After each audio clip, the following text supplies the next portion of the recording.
जमीन के नीचे छिपे मेटल्स को कैसे बाहर निकाला जाता है, आज इसके पीछे का सीक्रेट समझते हैं। तो hello dear students, I am your teacher Kritika Rathore और आज के इस वीडियो लेक्चर में हम कवर करने वाले हैं class 10th chapter number 3 metals and non metals का पार्ट 2। ठीक है, so second topic occurrence of metals. Metals के बारे में अपन पढ़ेंगे कि भैया मेटल्स को कैसे निकालते हैं अपन। उससे पहले मैं मार्कर सिलेक्ट कर लेती हूँ। एलिमेंट्स और compounds found naturally in the earth crust are known as minerals. सबसे पहले मिनरल्स क्या होते हैं? जो एलिमेंट्स और कंपाउंड्स आपको अर्थ क्रस्ट से नेचुरली मिलते हैं उनको बोलते हैं मिनरल्स। लेकिन ये ओर्स क्या बना है, तो ओर्स भी मिनरल्स ही होती है। ओर्स क्या होती है? मिनरल्स ही होती है। लेकिन वो ऐसे मिनरल्स होते हैं जिस एक minute, minerals from which metals can B, जिसमें से जो मेटल्स होते हैं उसको निकालने में अपने को ज्यादा पैसा नहीं देना पड़ता है। ठीक है, so minerals from which metals can be extracted profitably, मतलब ये इकोनॉमिक फ्रेंडली होता है ना, आर कॉल्ड ओर्स। तो दोनों में फर्क समझ आया कि मिनरल्स क्या होते हैं? मिनरल्स वो एलिमेंट्स या कंपाउंड्स होते हैं जो अर्थ क्रस्ट में अपने को नेचुरली मिलते हैं। और ओर्स क्या होते हैं? ओर्स ऐसे मिनरल्स होते हैं जिसमें से अगर अपने को मेटल्स को एक्सट्रैक्ट करना है तो अपने को ऐसा नहीं कि बहुत ज्यादा पैसा लगाना पड़ेगा भारी भरकम, तो ही अपन उस ओर में से मिनरल मेटल को एक्सट्रैक्ट कर पाएंगे। ठीक है, एक्सट्रैक्शन ऑफ मेटल्स अपन पढ़ेंगे कि मेटल्स को एक्सट्रैक्ट कैसे करते हैं, उसकी पूरी प्रोसेस पढ़ेंगे। तो एक्सट्रैक्शन ऑफ मेटल्स क्या होता है? The process of obtaining pure metal from its ore. Ore में से प्योर मेटल को एक्सट्रैक्ट करना, ठीक है, ऑब्टेन करना, उस प्रोसेस को बोलते हैं extraction of metals. Metals exist in the earth crust. अब अर्थ क्रस्ट में मेटल या तो फ्री स्टेट में होते हैं, फ्री स्टेट मतलब जो अनकंबाइंड स्टेट हो। ठीक है, फॉर एग्जांपल एल्यूमिनियम है ना। अब एल्यूमिनियम ऐसे भी हो सकता है, ऐसे भी हो सकता है। ठीक है, अब जिंक है, मरकरी है, जिंक ऐसे भी मिल सकता है, या फिर मरकरी है वो सल्फाइड के फॉर्म में भी मिल सकती है। तो अगर वो किसी दूसरे एलिमेंट्स के साथ कंबाइंड है तो उसको बोलते हैं कंबाइंड फॉर्म, और अगर कंबाइंड नहीं है तो उसको बोलते हैं फ्री स्टेट। ठीक है, फिर रिएक्टिविटी एंड अकरेंस। अब देखो मेटल्स तीन तरीके के होते हैं, एक होते लीस्ट रिएक्टिव, एक होते मॉडरेटली रिएक्टिव, एक होते हाईली रिएक्टिव। ठीक है, तो उसके लिए आपको पता होनी चाहिए रिएक्टिविटी सीरीज, कैटरीना ने कारमांगी, अल्सन, फरारी पर है, क्यूमिली, सिल्वर, ऑडी, प्लेटिनम। ठीक है, अब देखो लीस्ट रिएक्टिव में कौन आता है? सबसे पहले हाईली पढ़ लेते हैं। ठीक है, highly reactive metals at the top, metals जो कि रिएक्टिविटी सीरीज के एकदम टॉप में होते हैं। मैं यहाँ पर रिएक्टिविटी सीरीज एक बार बना भी देती हूँ कि ट्रीना ने कारमांगी, ऑल्टो, जन, फरारी पर है, क्यू मिली, मिली में मैम लिख रही हूँ, सिल्वर, ऑडी, प्लेटिनम। ठीक है, तो जो हाईली रिएक्टिव मेटल्स होते हैं वो कौन कौन से होते हैं? पोटेशियम से लेकर एल्यूमिनियम तक, पोटेशियम से लेकर एल्यूमिनियम तक हाईली रिएक्टिव एलिमेंट्स होते हैं, हाईली रिएक्टिव मेटल्स लिख दूं। चलो, फिर मॉडरेटली रिएक्टिव मेटल्स वो होते हैं, मैंने पिछले वीडियोस में इनके रिएक्शंस वगैरह भी समझाए थे, तो अच्छे से समझाए थे, वो देख लेना। ठीक है, तो इसमें क्या आता है, जैसे जिंक हो गया, आयरन आ गया, लीड हो गया, कॉपर हो गया। तो जिंक से लेकर कॉपर, जिंक से लेकर कॉपर तक के जो मेटल्स होते हैं वो कैसे होते हैं? Moderately reactive metals. और यहां से जो स्टार्ट हो रहे मरकरी से वो क्या होते हैं? Least reactive metals, least reactive metals. तो सब की जो प्रोसेस होती है मेटल्स को एक्सट्रैक्ट करने की वो अलग होती है। ठीक है, अब ओवरव्यू स्टेप्स देख लेते हैं। जब अपन मेटल्स को एक्सट्रैक्ट कर रहे होते हैं ओर में से, तो अपन वैसे तो मेनली 3 स्टेप्स होती है, मैंने 4 लिख रखी है, 3 स्टेप्स होती है। पहली स्टेप होती है concentration of ore. Concentration of ore मतलब ओर के कंसंट्रेशन में क्या करते हो, जो भी उसमें गैंग्यू पार्टिकल्स होते हैं ना, पिछले साइड में लिखा भी था, देख लेना। गैंग्यू पार्टिकल्स मतलब जब अपन उसको अर्थ से निकाल रहे हैं तो भैया मिट्टी वगैरह होगी कि नहीं, एकदम चंदन की तरह साफ सुथरा मिल जाएगा। ठीक है, उसको बोलते हैं गैंग्यू पार्टिकल्स। तो पहले अपन ओर को साफ करते हैं, उसकी साफ सफाई को बोलते हैं कंसंट्रेशन ऑफ ओर। फिर अपन उसमें से मेटल को एक्सट्रैक्ट करते हैं। ठीक है, फिर अपन मेटल की सफाई करते हैं, ओर में से मेटल को एक्सट्रैक्ट करते हैं, फिर अपन मेटल की सफाई करते हैं। पहले ओर की सफाई करो, फिर मेटल निकालो ओर में से, फिर मेटल की सफाई करो। सिंपल। तो ये 3 स्टेप्स होती है, पहले ओर की सफाई करते हैं, फिर ओर में से मेटल निकालते हैं, फिर मेटल की सफाई करते हैं। हाईली रिएक्टिव मेटल्स को अपन ओर में से कैसे निकालते हैं? ठीक है, तो एग्जांपल हाईली रिएक्टिव मेटल्स में कौन आता है? कैटरीना ने कारमांगी, है ना। तो सोडियम, मैग्नीशियम, कैल्शियम, ये सब आ गया, पोटेशियम आ गया। Compounds of these highly reactive metals can not be reduced by carbon, अपन इनका रिडक्शन नहीं कर सकते। मैम रिडक्शन क्या होता है वो आगे ही पढ़ लेंगे, इस पॉइंट को अभी अगर तुम इतना ध्यान ना दो तो चलेगा, ठीक है। These metals are extracted by electrolytic reduction of their molten chlorides. इनको अपन क्या करते हैं ना, इलेक्ट्रिक करंट पास करते हैं, ठीक है। उससे होता क्या है वो मैं बता देती हूँ। सबसे पहले इनकी जो ओर होती है अपन उसको कहाँ लाते हैं, मॉल्टन स्टेट में। कहाँ लाते हैं, मॉल्टन स्टेट में। फिर इसमें अपन पास करते हैं इलेक्ट्रिसिटी, बिजली दौड़ेगी, ठीक है। इलेक्ट्रिक करंट, क्या पास करते हैं, इलेक्ट्रिक करंट। इलेक्ट्रिक करंट जैसे ही पास करते हैं तो इसके जो आयंस होते हैं वो डिसोशिएट हो जाते हैं ओर में। अगर यहाँ डायग्राम होगा तो मैं और अच्छे से समझाती हूँ, पहले मैं डायग्राम देख लेती हूँ, नहीं होगा तो फिर तो क्या ही कर सकते हैं। आई थिंक नहीं है, ये किसी और का डायग्राम, कोई नहीं भैया मैं ही बना देती हूँ।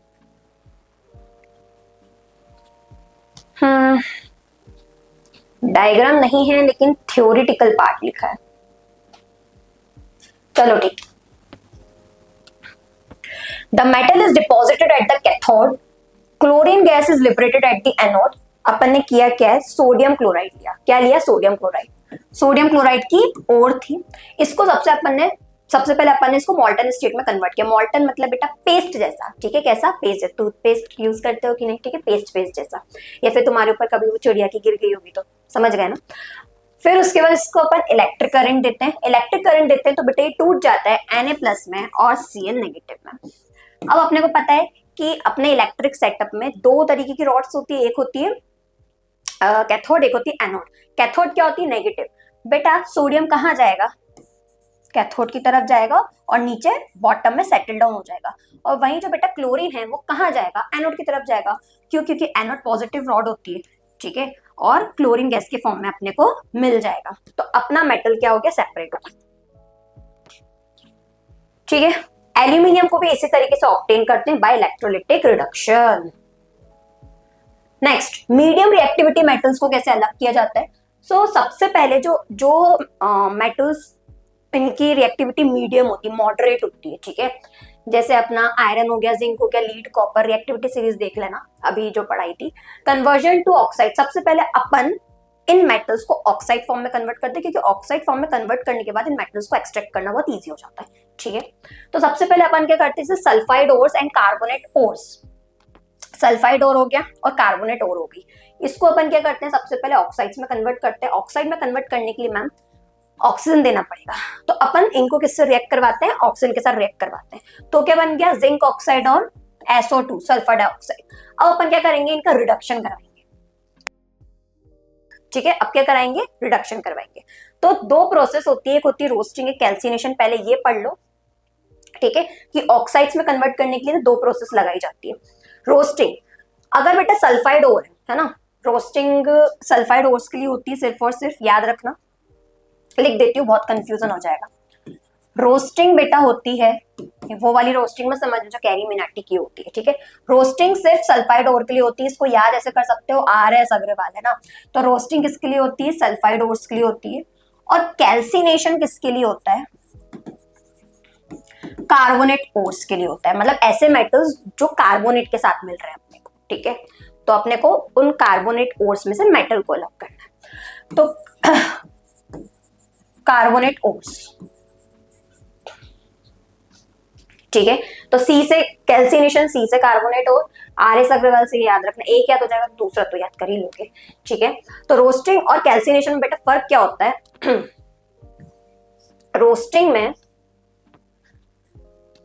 Sulphide ores are heated strongly. Roasting में अपन ऑक्सीजन की प्रेजेंस में, एयर की प्रेजेंस में, मतलब ऑक्सीजन है बेसिकली ऑक्सीजन ही, तो अपन रोस्टिंग में ऑक्सीजन की प्रेजेंस में सल्फाइड ओर्स को हीट करते हैं, ठीक है। सल्फाइड ओर है मतलब जिंक है, इसको सिनाबार बोलते हैं। क्या बोलते हैं, सिनाबार,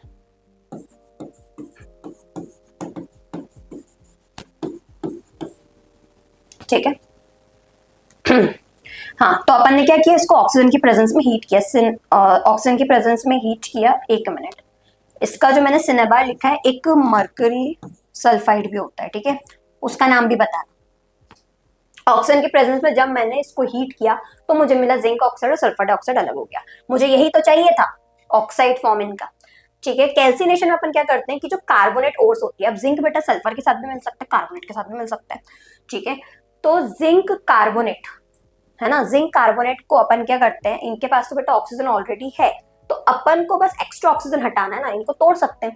तो अपन क्या करते हैं कि in the absence of air heat करते हैं। तो अगर इन the presence of air heat कर रहे हैं तो roasting, in the absence of heat अगर उनको बर्न कर रहे हैं, हीट कर रहे हैं in the absence in the क्या बोल रही हूँ मैं, in the absence of air अगर अपन उनको हीट करते हैं तो उसको क्या बोलते हैं, कैल्सिनेशन। ठीक है, रोस्टिंग में ऑक्सीजन जरूरी होता है, वो कैसे समझोगे, रोस्ट से याद रखना बेटा, रोस्टिंग में ओ है तो समझ जाओ कि in the presence of oxygen अपन ओर्स को हीट कर रहे हैं। ठीक है, कैल्सिनेशन में in the absence of oxygen heat कर रहे हैं।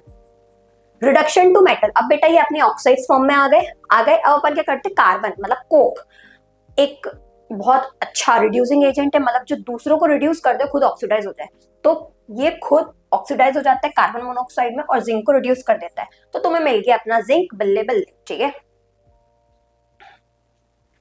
चल, highly reactive metal sodium, calcium, aluminium can also be used as reducing agents. ठीक है, और जैसे तुम एल्यूमिनियम भी यूज कर सकते हो, सोडियम, कैल्शियम जो हाईली रिएक्टिव है, इन मेटल्स के मुकाबले ज्यादा रिएक्टिव है, तो यहाँ डिस्प्लेसमेंट रिएक्शन हो सकती है। ठीक है, ये ज्यादा रिएक्टिव है, रिएक्टिविटी सीरीज में ये पहले आता है, तो इसको डिस्प्लेस कर देगा तो मैंगनीज बन जाएगा, एल्यूमिनियम ऑक्साइड ही।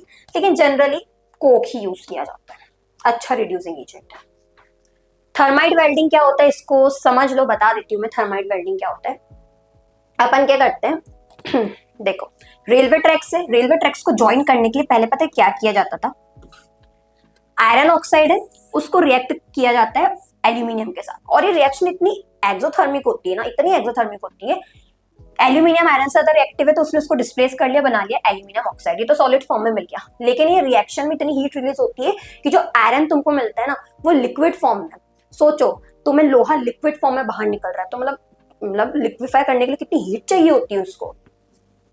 ठीक है, चलो, अब ये जो लोहा है लिक्विड फॉर्म में वो यहाँ भर दिया जाता है और रेलवे ट्रैक्स ज्वाइन हो जाते हैं, इसको बोला जाता है थर्माइट वेल्डिंग। क्या बोलते हैं, थर्माइट वेल्डिंग।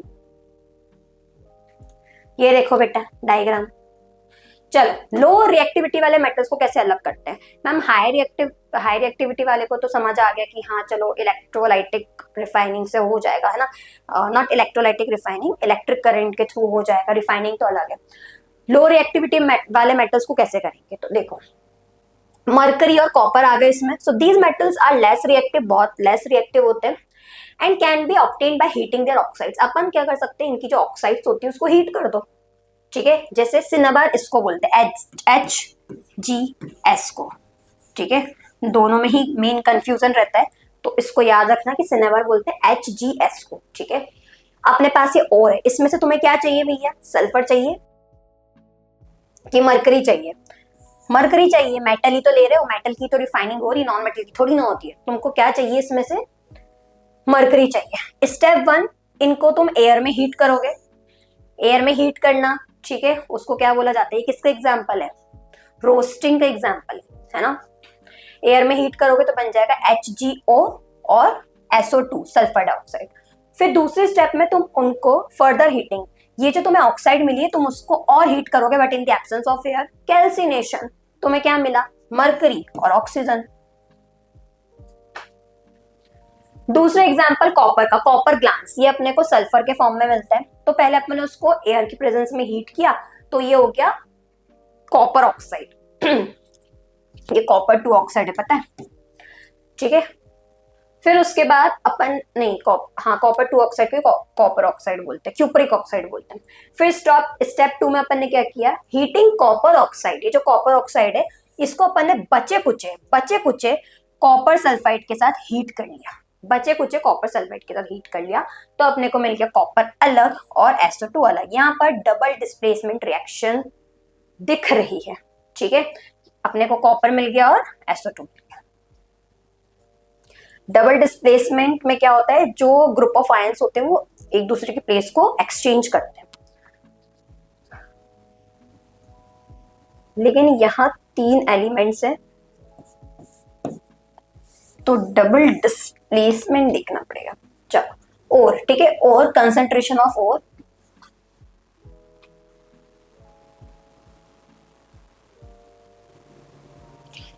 यहाँ जहां से मैं बता रही हूँ डबल डिस्प्लेसमेंट रिएक्शन वाला, जहां से मैंने बोला था वहां से कट करना है, ठीक है, और यहां तक कट कर देना। नेक्स्ट और कंसंट्रेशन ऑफ और, ठीक है। तो सबसे पहले क्या करते हैं, metals of high reactivity elements, इनका अपन इलेक्ट्रोलिसिस करते हैं, प्योर मेटल मिल जाता है। जिनकी रिएक्टिविटी मीडियम होती है उनका क्या करते हैं अपन, कार्बोनेट और, है ना, या तो सल्फाइड और के फॉर्म में मिलेगा अपने को। तो कार्बोनेट और है तो कैल्सिनेशन करते हैं, सल्फाइड और है तो रोस्टिंग करते हैं। फिर उसके बाद अपने को उस मेटल की ऑक्साइड मिलती है, ठीक है। इसमें अपन ऑक्साइड्स में कन्वर्ट नहीं कर रहे थे, ऑक्साइड मिलती है, फिर उसको अपन रिड्यूस करवा देते हैं और फिर मेटल प्योरीफाई हो जाता है। इसमें और इसमें क्या फर्क है, लो रिएक्टिविटी वाले एलिमेंट्स में सल्फाइड ओर्स रहती है अपने पास, ठीक है। सल्फाइड ओर्स की अपन क्या करते हैं, रोस्टिंग, रोस्टिंग मतलब उनको in the presence of heat अपन, in the presence of oxygen अपन उनको हीट करते हैं, फिर दोबारा उनको हीट करते हैं, ठीक है। तो अपने को मेटल अपने आप अलग मिल जाता है। इसमें अपने को रिड्यूसिंग एजेंट्स यूज करने की जरूरत नहीं पड़ती, इसमें जरूरत पड़ती है। दोनों में मेन डिफरेंस यही है, ठीक है। अब करेंगे रिफाइनिंग। तो रिफाइनिंग मतलब क्या होता है कि मेटल जो मिला है तुमको रिडक्शन के बाद उसको प्योरीफाई करना, उसको क्या बोलते हैं, रिफाइनिंग। तो बहुत सी प्रोसेस होती है, लेकिन इलेक्ट्रोलाइटिक रिफाइनिंग तुम्हारे सिलेबस में है, जो मोस्ट कॉमन है। तो किन किन की जा सकती है इलेक्ट्रोलाइटिक रिफाइनिंग, कॉपर, जिंक, निकल एक्सेट्रा, है ना। करना क्या है तुमको, डायग्राम से बता देती हूँ मैं अच्छे से। तुमको एसिडिफाइड, ये इलेक्ट्रोलाइटिंग सॉल्यूशन होता है। क्या होता है, इलेक्ट्रोलाइटिंग या फिर इलेक्ट्रोलिटिक सॉल्यूशन होता है, ठीक है, जो इलेक्ट्रिसिटी कंडक्ट करता है। अपन ने क्या लिया, जिस मेटल को अलग करना है उसी का तुम सॉल्यूशन लोगे। कॉपर को अलग करना है, कॉपर को तुम्हें रिफाइन करना है, प्योरीफाई करना है, तो तुम कॉपर सल्फेट लोगे, ठीक, कॉपर सल्फेट सॉल्यूशन, और इसमें थोड़ा सा एसिड मिला दोगे ताकि इलेक्ट्रिसिटी अच्छे से जनरेट हो पाए, ठीक है, इसलिए एसिडिफाइड कॉपर सल्फेट। तुमने कैथोड लिया, एनोड लिया, ठीक है, कैथोड और एनोड। अब तुम क्या करोगे कि एनोड वाली जो रॉड है ना उस पर लगाओगे इम्प्योर कॉपर।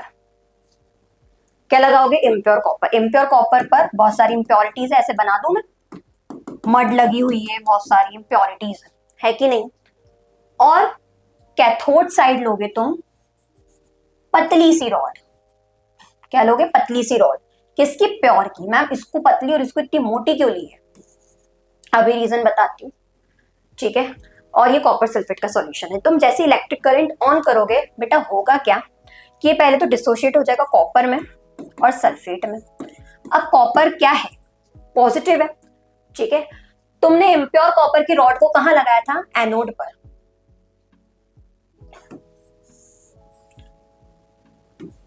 एनोड पर तुमने इम्प्योर कॉपर की रॉड लगाई थी। एनोड क्या होता है, पॉजिटिवली चार्ज रॉड होती है।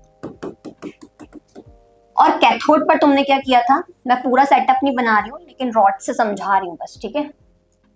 और कैथोड पर तुमने क्या किया था, प्योर कॉपर मेटल की रॉड लगाई थी कि नहीं, ठीक है। एनोड क्या, कैथोड क्या होता है भैया, नेगेटिव रॉड होती है। अब होगा क्या कि जैसे तुम इलेक्ट्रिक करंट पास करवाओगे तो कॉपर और सल्फेट डिसोशिएट हो जाएंगे सॉल्यूशन में। क्या हो जाएंगे, डिसोशिएट हो जाएंगे। अब ये जो इलेक्ट्रोलाइटिक सॉल्यूशन है उसमें कॉपर और सल्फेट डिसोशिएट हो जाएंगे। हमें पता है कि लाइक चार्जेस एक दूसरे को रिपेल करते हैं, तो ये जो कॉपर, एनोड भी भैया ये रॉड पॉजिटिव है और इसमें जो कॉपर है वो भी पॉजिटिव है, तो ये यहाँ से टूट टूट कर इधर आता जाएगा कैथोड तरफ, क्योंकि पॉजिटिव नेगेटिव को अट्रैक्ट करता है, तो ये कैथोड तरफ आता जाएगा, ठीक है। तो ये वाली जो रॉड होगी एनोड वाली, वो पतली होते जाएगी, थिन होते जाएगी, और प्योर वाली थिक होते जाएगी। और एक टाइम ऐसा आएगा, ठीक है, कि बहुत एकदम पतली हो जाएगी और ये इसके बराबर थिक हो जाएगी, ठीक है। तो मतलब ये जो पूरा कॉपर होगा वो इधर डिपॉजिट होते जाएगा और ये जो मिट्टी होगी ना वो इधर नीचे गिरते जाएगी। इसको बोलते हैं एनोड मड। क्या बोलते हैं, एनोड मड। यही था उसमें और कुछ भी नहीं है। फिर करोजन पढ़ते हैं। तो करोजन क्या होता है, एक स्लो प्रोसेस होती है जिसमें जो मेटल्स होते हैं वो बेटा खोखले हो जाते हैं, ठीक है। कौन खा जाते हैं उनको, एक बात याद रखो कि करोजन हमेशा दो कंडीशन में ही हो सकता है, ठीक है। अगर आयरन की बात करें तो ठीक है। और आयरन अगर करोड होता है तो उसके लिए स्पेशल नेम होता है रस्टिंग। क्या होता है? रस्टिंग। वैसे सिल्वर के लिए अलग नाम होता है, कॉपर के लिए अलग नाम होता है ना। तो पहली चीज रस्टिंग ऑफ आयरन के लिए आपको पहली चीज क्या चाहिए होती है? पानी, मतलब मॉइस्चर और ऑक्सीजन, तभी आयरन रस्ट होगा। और बेटा जब आयरन इनके कांटेक्ट में आता है, अब एक्स वाटर मॉलिक्यूल्स होंगे जितने भी, तो बन जाएगा Fe2O3, ठीक है। फेरिक ऑक्साइड, यही होता है रस्ट, है ना। Rusting of iron, tarnishing of silver, silver की टार्निशिंग जब सिल्वर जो होती है ना वो एनवायरनमेंट में प्रेजेंट ऑक्सीजन और हाइड्रोजन सल्फाइड के कांटेक्ट में आती है तो उसकी टार्निशिंग मतलब काली कलर की हो जाती है। वो क्या बना देती है भैया? Silver sulphide. बस इसी को क्या बोलते हैं? Tarnishing of silver. Formation of green coating on copper, जो कॉपर होता है जब बेटा वो ऑक्सीजन, वाटर और कार्बन डाइऑक्साइड के कांटेक्ट में आता है तो वो क्या बना लेता है? ग्रीन कोटिंग अपने ऊपर, कॉपर कार्बोनेट की, काहे की? कॉपर कार्बोनेट की, ठीक है। उसी को क्या बोला जाता है? Formation of a green coating on copper. मतलब इसका कोई नाम नहीं दिया एक्चुअली। चलो नेक्स्ट, करोजन की एक यहाँ पर एक्टिविटी दी हुई है, इसको पढ़ लेते हैं। चलो, you have learn that the following about corrosion chapter 1। Silver articles become black after some time when exposed to air. अभी अपन ने पढ़ा tarnishing of silver. This is because it reacts with sulphur in the air, ठीक है। Sulphur के साथ react कर लेती है एयर में और एक कोटिंग फॉर्म कर लेती है सिल्वर सल्फाइड की, मैंने अभी समझाया। कॉपर रिएक्ट करता है बेटा मॉइस्ट कार्बन के साथ, कार्बन डाइऑक्साइड के साथ एयर में, और ऑक्सीजन के साथ भी करता है, वाटर के साथ भी करता है, मॉइस्ट लिखा है। और वो अपनी शाइनी ब्राउन सरफेस को लूज कर देता है और ग्रीन कोटिंग उसके ऊपर आ जाती है। अभी जो ग्रीन सब्सटेंस होता है ना वो होता है basic copper carbonate. Copper carbonate का बेटा नेचर क्या होता है? बेसिक होता है, बेस होता है। आयरन को जब आप एक्सपोज करते हो मॉइस्ट एयर में लॉन्ग टाइम के लिए तो उसके ऊपर एक कोटिंग आ जाती है ब्राउन फ्लैक की सब्सटेंस की। घर के दरवाजे देखे होंगे तो जैसे उसके ऊपर रस्ट लग गया, वो वाली लेयर हट गई, फिर वापस से रस्ट लग गया, वो वाली लेयर हट गई, तो इस तरीके से दरवाजा खोखला होता जाता है, ठीक है। Called rust. Let us find out the conditions under which iron rust. अब अपन इस एक्टिविटी को पढ़ते हैं कि अपन ने 3 टेस्ट ट्यूब लिए and place clean iron nails in each of them, और तीनों में अपन ने एकदम साफ सुथरे आयरन नेल्स रख दिए। तीनों को नाम दे दिया ABC। Pour boiled distilled water in test tube B. Test tube B में अपन ने बॉइल्ड डिस्टिल्ड वाटर डाला, ठीक है। डिस्टिल्ड मतलब जो प्योर वाटर अपन ने डाला। Add about 1 ml of oil. अपन ने उसके ऊपर 1 ml का ऑयल डाला और ऊपर से ढक्कन लगा दिया। The oil will float on water. अब जो ऑयल होगा वो वाटर पर फ्लोट करेगा। बताओ बेटा यहाँ पर क्या रस्टिंग होगी? नहीं होगी। क्यों? क्योंकि ऑयल जो होता है ना वो ऑक्सीजन की एंट्री को रोक देता है। जब ऑक्सीजन की एंट्री होगी नहीं तो आयरन रस्ट कैसे होगा? आयरन को रस्ट होने के लिए सिर्फ पानी ही नहीं ऑक्सीजन भी चाहिए होता है। अगर सिर्फ ऑक्सीजन है तो भी वो रस्ट नहीं होगा, अगर सिर्फ पानी है तो भी वो रस्ट नहीं होगा। ऑक्सीजन और पानी है तभी वो रस्ट होगा, ठीक है। फिर the oil will float on water and prevent the air from dissolving in the water. Put some anhydrous calcium chloride. Calcium chloride का बेटा काम होता है मॉइस्चर को एब्जॉर्ब करना। क्या काम होता है? मॉइस्चर को एब्जॉर्ब करना, ठीक है। तो ये एयर क्या है? इस एयर में जो भी मॉइस्चर था इसने एब्जॉर्ब कर लिया और ये क्या हो गई? ड्राई हो गई। अगर ड्राई एयर है, इसमें मॉइस्चर नहीं है, तो ये क्या हो जाएगा बेटा? रस्ट होगा क्या? नहीं होगा।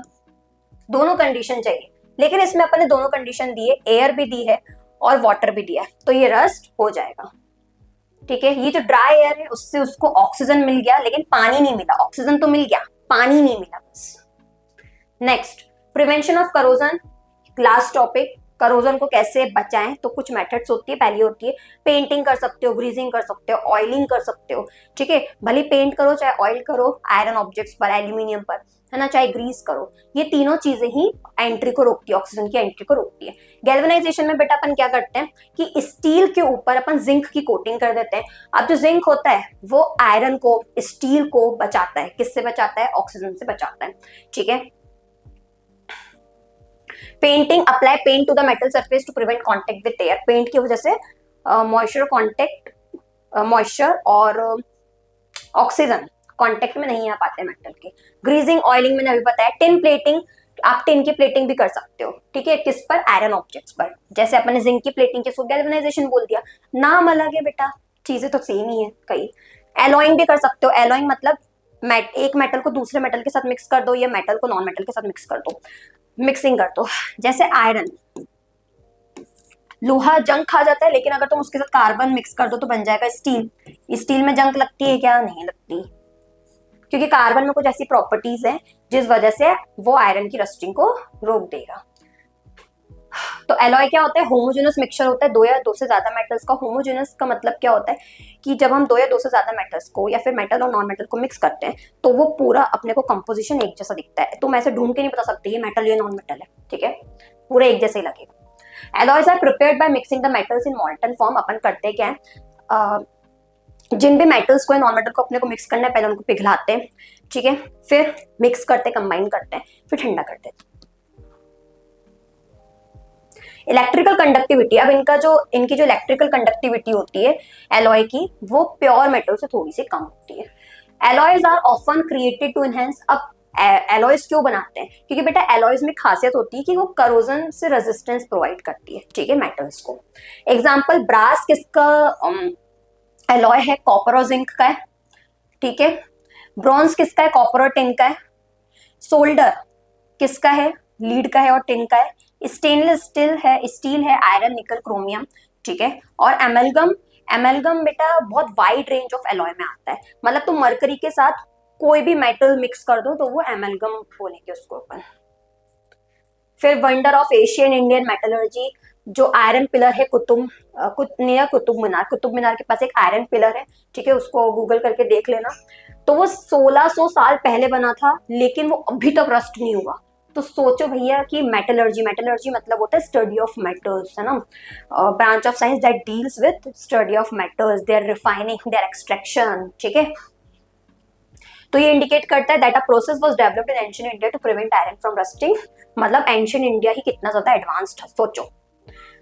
The pillars resistant to rusting attribute the presence of a thin layer of magnetic oxide. और ये पाया गया कि वो पिलर में अभी तक रस इसलिए नहीं लगी क्योंकि उसके ऊपर कोटिंग कर दी गई थी मैग्नेटिक ऑक्साइड की उसके सरफेस पर, ठीक है। और ये जो पिलर है वो अप्रोक्सीमेटली 8 मीटर तक की उसकी हाइट है और उसका वेट 6 टन का है।